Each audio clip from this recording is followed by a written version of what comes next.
Tara, punta tayo ngayon sa Lucena City para saksihan ng Niyugyugan Festival. Let's go! Mag-aalas 7 na nga pala ng gabi na naisipan namin na pumunta doon. At mag-aalas 8 naman ng gabi na nakarating kami dito kasi nga traffic na dito. Kung papasyal nga pala kayo dito, marami kayo dito pagpipilian na bibilhan ng pagkain kung nagugutom na kayo. Ano ba?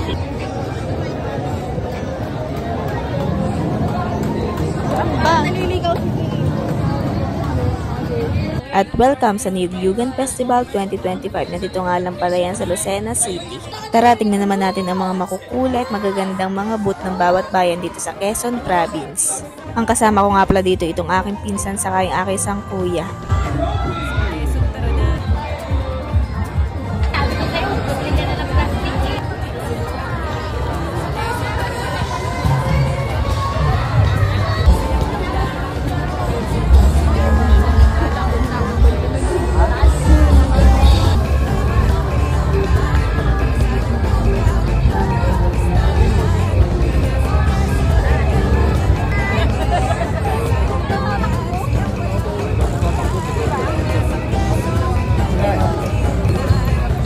Nung nakarating na nga pala kami dito sa Buena Vista na booth ay biglang namatay ang mga ilaw.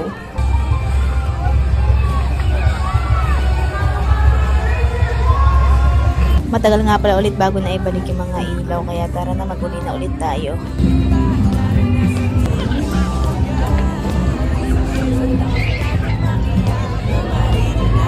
Pwede nga din pala kayong bumili ng mga ganito dito kasi ang dami nagtitinda dito ng mga makukulay na laruan or iba't iba pa.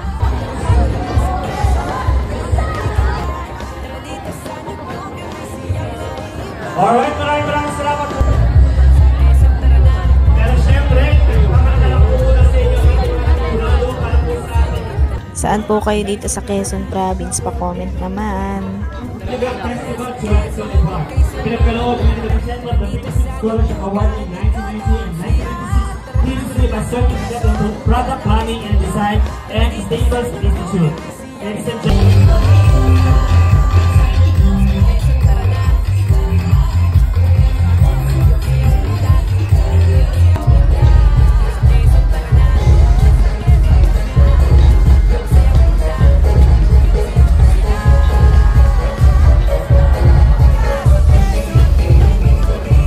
Pagkatapos nga pala namin tingnan itong mga booth dito ay umuwi na rin kami kasi nga masyado ng gabi.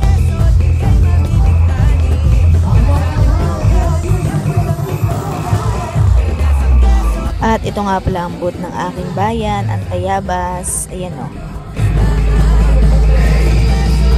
Marami nga pala mga sarado ditong booth. Yan kagaya ng Agdangan. Siguro wala na mag-o-operate kasi nga gabi na saka malayo naman yung lugar na yun.